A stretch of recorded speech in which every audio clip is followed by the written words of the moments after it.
नमस्कार बंधुरा केमन आছেন আপনারা সবাই आशा करी ভালো আছেন। তো আজকে আমি আপনাদের সঙ্গে আরও একটি নিরামিষ রেসিপি শেয়ার করছি, সেটা হলো উচ্ছে দিয়ে মুগ ডাল। আমি এই রেসিপিটা আগে কখনো নিজের হাতে বানাইনি, খেয়েছি অনেকবার। তো আজকে ভাবলাম যে একবার বানাচ্ছি যখন আপনাদের সঙ্গে শেয়ার করি। তো প্রথমে এই মুগ ডালগুলিকে আমি ভেজে নিয়েছি ভালো করে, দেখুন লাল লাল করে ভেজে নিয়েছি। এবারে মুগ ডালটাকে ভালো করে ধুয়ে আমি কুকারে একদম যতক্ষণ না গলে যাচ্ছে ততক্ষণ সিটি দিয়ে গলিয়ে নিচ্ছি।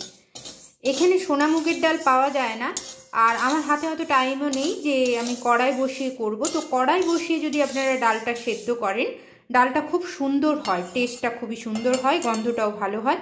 যেহেতু ডালের দানাগুলো বড় আর সময়টাও অল্প, তাই আমি কুকারে সিটি মেরে গলিয়ে নিচ্ছি। যতক্ষণ আমার ডালটা কুকারের মধ্যে সেদ্ধ হচ্ছে ততক্ষণ এদিকে আমি উচ্ছেগুলো কেটে নিয়েছি গোল গোল করে আর নুন মাখিয়ে রেখেছি। এবারে উচ্ছেগুলোকে আমি ভেজে নিচ্ছি। কড়াইতে তেল গরম করে নিয়েছি, উচ্ছেগুলোকে একটু ভালো করে ভেজে নিচ্ছি।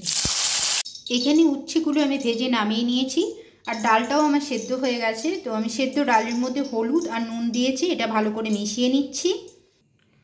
আর এদিকে কড়াই যে উচ্ছে ভাজার তেল ছিল তার সঙ্গে আমি সামান্য সরষের তেল নিয়ে নিয়েছি। তো এই সরষের তেলের মধ্যে সরষের তেলটা গরম করে নিয়েছি ভালো করে। এর মধ্যে আমি প্রথমেই দিয়ে দিচ্ছি কিছুটা রাঁধুনি।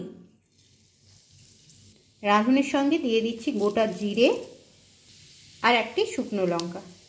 ফোড়নে তাহলে পড়লো রাঁধুনি, গোটা জিরে আর একটি শুকনো লঙ্কা। ফোড়নটা সুন্দর করে ভাজা হয়ে গেছে, এবার দিয়ে দিচ্ছি সেদ্ধ করা মুগ ডালটা। এবারে ফুটতে দেব। ফোড়নে রাঁধুনিটা দেওয়ার ফলে একটা খুব সুন্দর রাঁধুনি আর গোটা জিরেটা ফোড়নে পড়ার পরে একটা সুন্দর গন্ধ উঠেছে, খুব সুন্দর লাগে গন্ধটা। এবারে একটু ফুটতে দেব। ডালটা ফুটে উঠেছে, এবার দিয়ে দিচ্ছি ভেজে রাখা উচ্ছেগুলো। এবার ভালো করে একবার মিশিয়ে নেব, আবার ফুটতে দেব। মিশিয়ে নিচ্ছি উচ্ছেগুলো ডালের সঙ্গে ভালো করে। এবারে কিছুক্ষণ ডালটা ফুটতে দেব। ডালটা ভালো করে ফুটে উঠেছে উচ্ছের সঙ্গে। এবারে আমি ঠিক এই সময় নামাবোর কিছুক্ষণ আগে দিয়ে দিচ্ছি একটু আদা বাটা। মিশিয়ে নিচ্ছি ভালো করে আদা বাটাটাকে ডালের সঙ্গে, আর একটু ফুটুক।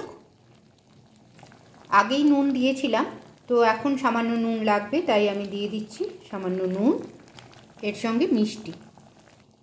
তৈরি হয়ে গেছে আমার উচ্ছে দিয়ে মুগ ডাল। এবার আমি এটা নামিয়ে নিচ্ছি উচ্ছে দিয়ে মুগ ডাল।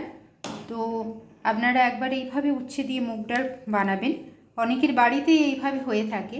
তো আমি প্রথমবার করলাম, তো তাই আপনাদের সঙ্গে শেয়ার করলাম। দেখুন একবার করে কেমন লাগে। নামিয়ে ফেললাম উচ্ছে দিয়ে মুগ ডাল, আর ওপর থেকে সামান্য আমি ভাজা মশলা, শুকনো খোলায় নেড়ে রাখা জিরে, গোটা জিরে আর লঙ্কা, তারপরে আমি গ্রাইন্ডারে গ্রাইন্ড করে নিয়েছি, একটু ছড়িয়ে দিলাম। তো এইভাবে পরিবেশন করুন উচ্ছে দিয়ে মুগ ডাল। আর আমাকে জানাবেন যে কেমন লাগলো আপনাদের উচ্ছে দিয়ে মুগ ডাল, বাড়িতে করবেন আর জানাবেন। তাহলে আজকে এইটুকুই বন্ধুরা, রাখলাম। নমস্কার।